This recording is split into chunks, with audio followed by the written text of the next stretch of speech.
नमस्कार, मी ॲडव्होकेट हरदास लांडे. बघा, याच्या अगोदर आपण रस्त्याच्या संदर्भामध्ये आणि मुख्यमंत्री बळीराजा पानंद रस्त्याच्या संदर्भामध्ये जो काही शासनाचा आदेश आला होता, जी काही शासनाची योजना होती, त्या योजनेच्या संदर्भामध्ये आपण डिटेल व्हिडिओ याच्या अगोदर बनवलेला आहे आणि तो व्हिडिओ तुमच्यापर्यंत आपण फेसबुक आणि युट्यूबच्या माध्यमातून पोस्ट केलेला आहे. बघा, हा व्हिडिओ टाकल्याच्या नंतर बऱ्याचशा लोकांचे बरेचसे प्रश्न होते की याच्या अगोदर महाराष्ट्र शासनाने, महसूल विभागाने आणि महसूल मंत्री साहेबांनी रस्त्याच्या संदर्भामध्ये शेतकऱ्यांना लवकर रस्ते मोकळे व्हावे आणि लवकर रस्ते त्यांना मिळावे या दृष्टिकोनातून वर्षभरामध्ये खूप मोठ्या योजना आणल्या, बरेचसे GR काढले. परंतु या GR ची प्रभावी अंमलबजावणी खाली ग्राउंड लेवलला होत नाहीये आणि ज्या पद्धतीनं शासन निर्णय काढलेत त्या पद्धतीनं खाली अधिकारी काम करत नाहीये. ही सगळ्या लोकांची कंप्लेंट होती. बरेचसे लोक सांगते की शासनाचा GR आल्याच्या नंतर सुद्धा जे काही 3 महिन्याचं लिमिटेशन ठरवून दिलेलं आहे प्रकरण निकाली काढण्यासाठी, त्या वेळेमध्ये प्रकरण निकाली निघत नाही आणि अधिकारी लोक हे त्या आदेशाला मानत नाही, अशा पद्धतीची परिस्थिती होती.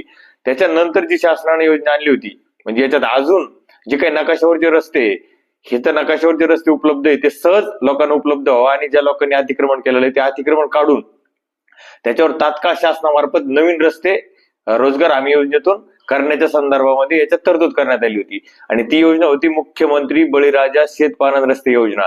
थोडक्यामध्ये या योजनेमध्ये जेवढे काही राज्यभरामध्ये सध्या अस्तित्वात असलेले सगळे रस्ते हे शासन अतिक्रमण मुक्त करून ते लगेच तुम्हाला त्यांच्या मार्फत करून देणार आहे.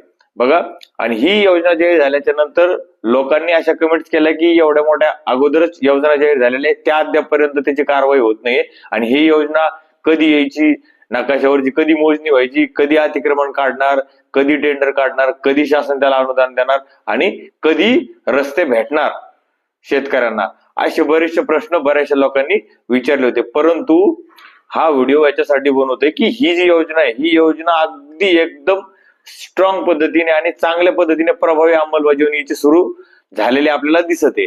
कारण की बऱ्याचशा जिल्ह्याच्या ठिकाणी या योजनेच्या संदर्भात मीटिंग लावणं सुरू आणि त्याच्यावरती परिपत्रक काढण्याची कारवाई सुरू करण्यात आलेली आहे. असंच एक परिपत्रक आज माझ्या हातामध्ये, जे की बीड जिल्ह्याचं परिपत्रक आहे, जो की रोजगार हमी योजनेचे जे काही उपजिल्हाधिकारी असतात, ज्यांच्याकडे कारभार असतो, त्यांनी हे परिपत्रक काढलेलं आहे.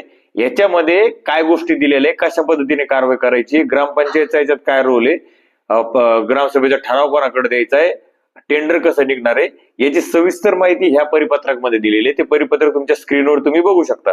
मी ते परिपत्रक तुम्हाला वाचून दाखवतो. बघा, जिल्हाधिकारी कार्यालय बीड, शाखा महाराष्ट्र ग्रामीण रोजगार हमी योजना महाराष्ट्र राज्य.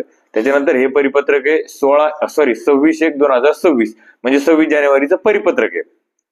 ह्या परिपत्रकामध्ये जी काही प्रेस नोट दिलेली आहे, ह्या परिपत्रकामध्ये प्रेस नोट तुम्हाला थोडक्यात वाचून दाखवतो. बघा, बीड जिल्ह्यातील ग्रामीण भागातील शेतपानंद रस्त्याबाबत मजबूती करण्यासाठी पूर्णपणे यंत्र सामुग्रीच्या सहाय्याने जलद गतीने कामे करण्यासाठी सोपी व सुलभ कार्यपद्धती आलेली आहे. मुख्यमंत्री बळीराजा शेतपानंद रस्ते योजना ही स्वतंत्र योजना महसूल विभागामार्फत राबविण्यात येत आहे. सदर योजना राबविण्यासाठी जिल्हा स्तरावर कार्यकारी समिती स्थापन करण्यात आलेली आहे. म्हणजे जे काही त्या GR मध्ये सांगितलेले होते त्या समित्या सुद्धा स्थापन झालेल्या आहे आणि सगळ्या जिल्ह्यामध्ये जवळपास झालेले करण्यात आले. सदर शासन निर्णयानुसार उपविभागीय अधिकारी यांना तालुका स्तरावरती, क्षेत्र स्तरावरती समिती स्थापन करण्याबाबत सूचना देण्यात आलेल्या आहेत.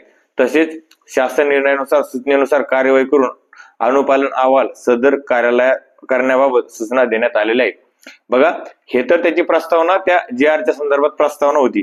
आता खाली कारवाई काय करण्यासाठी दिलेली बघा, प्रकरणात सर्व यंत्रणा, गट विकास अधिकारी, तालुका निरीक्षक, भूमी अभिलेख यांना सदर योजना प्रभावीपणे राबविण्याबाबत दिनांक 12/1/2026 रोजी जिल्हाधिकारी बीड यांनी बैठक घेतली होती व्हिडिओ कॉन्फरन्सवर आणि त्याच्यामध्ये या स्पष्ट सूचना करण्यात आलेली होती की याची खाली प्रभावीपणे अंमलबजावणी करायची आहे. त्याच्यानंतर बघा, आज दिनांक 26/12 दिलेलं आहे, तिथं 26/1 पाहिजे होतं. 26 रोजी मुख्यमंत्री बळीराजा शेत पानंद रस्ते योजना अंतर्गत बीड जिल्ह्यातील एकूण 56 पानंद रस्ते, गाव रस्ते, शिवरस्ता खुला करून सीमांकन करून देण्यात आलेले आहे. म्हणजे थोडक्यामध्ये ही आल्याच्या नंतर बीड जिल्ह्यामध्ये असे पाणंद रस्ते मोकळे सुद्धा करण्यात आलेले आहे, त्याचं सीमांकन सुद्धा करण्यात आलेलं आहे आणि त्याच्यावर अतिक्रमण सुद्धा काढून टाकण्यात आलेलं आहे. त्याच्यानंतर बघा, तसेच सदर ग्रामपंचायत यांना सदर रस्त्याची मजबूतीकरण करण्यासाठी ग्रामसभेमध्ये ठराव घेऊन प्रस्ताव तालुका स्तरावर विधानसभा क्षेत्रीय समिती मार्फत जिल्हा अधिकारी कार्यालयात सादर करण्याबाबत सूचना देण्यात आलेल्या आहेत. बघा, थोडक्यामध्ये सगळ्यात महत्वाची गोष्ट आहे की ह्या ज्या गोष्टी झालेल्या तात्काळ ग्रामपंचायतच्या आधीमध्ये जो रस्ता आहे तो त्यांनी लगेच प्रस्ताव घ्यायचा आहे, ग्रामसभेचा ठराव घ्यायचा आहे.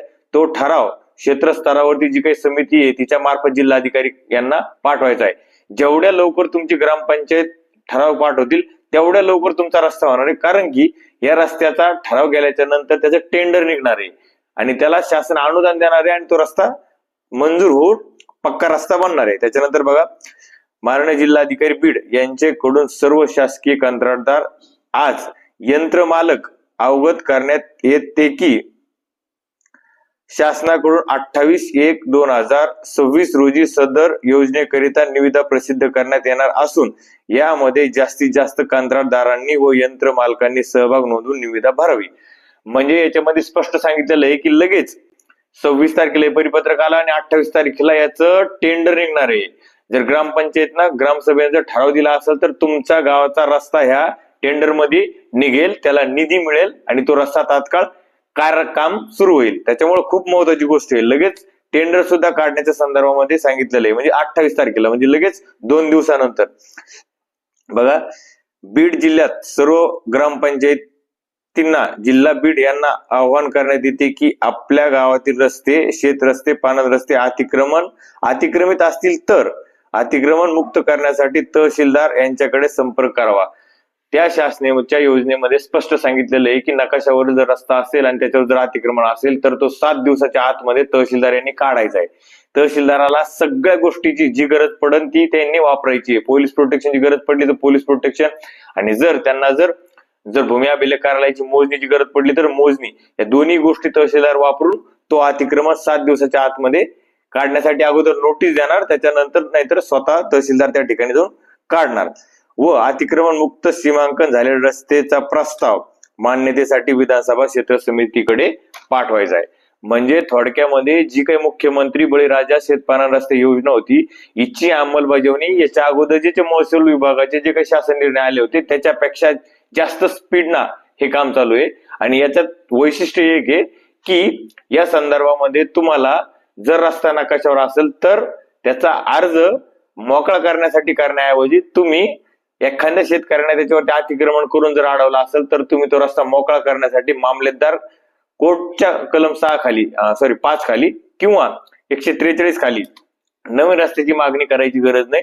तुम्ही तहसीलदाराकडे नकाशावरचा रस्ता उपलब्ध असलेला रस्ता त्याची फक्त अतिक्रमण काढून मोकळा करून देण्याच्या संदर्भात जरी अर्ज दिला तरी तुमचा त्या ठिकाणी रस्ता अतिक्रमण मुक्त होऊ शकतो आणि लवकरात लवकर होऊ शकतो. याच्या अगोदर कसं होतं, वहिवाटीचा रस्ता जर असेल तो जर मोकळा करायचा असेल, जर एखाद्याने अतिक्रमण केलेलं असेल तर त्याला अगोदर तो मोकळा करण्यासाठी मामलेदार कोर्टच्या खाली अर्ज करावा लागतो तहसीलदाराकडे. त्याच्यानंतर प्रकरण चालतं, ते प्रकरणाचा निकाल लागतो, परत त्याच्यात अपील होती.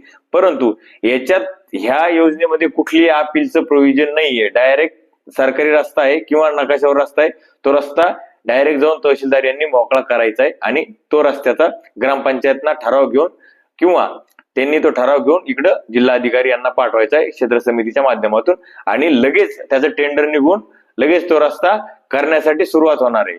ही सगळ्यात महत्त्वाची. एवढ्या स्पीडनं आतापर्यंत काम कुठल्याही योजनेत झालेलं नाही, तेवढ्या स्पीडनं काम या मुख्यमंत्री बळीराजा पाणंद रस्ते योजनेमध्ये होत आहे आणि ही चांगली गोष्ट आहे, जेणेकरून शेतकऱ्यांना जे काही ज्यांनी रस्ते अडवले असतील आणि ज्यांना रस्त्याची खूप गरज आहे, ज्यांचे माल आज रोजी रस्त्यामुळे काढता येत नाही किंवा त्यांना शेती वैती करता येत नाही, अशा शेतकऱ्यांना ह्या योजनेचा नक्कीच फायदा होणार आहे.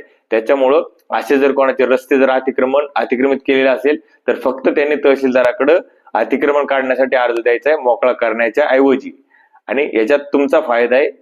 त्याच्यावरती तहसीलदार लगेच ऍक्शन घेण्याची तरतूद ह्या योजनेमध्ये दिलेली आहे. हे या व्हिडिओच्या माध्यमातून सांगायचं होतं. बघा, तुम्ही जर आपल्या चॅनलला अजूनही सबस्क्राईब केलं नसेल तर पहिला आपल्या कायद्याच्या बोला चॅनलला सबस्क्राईब करा.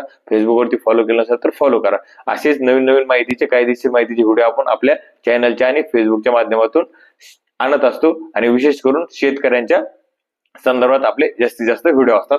धन्यवाद.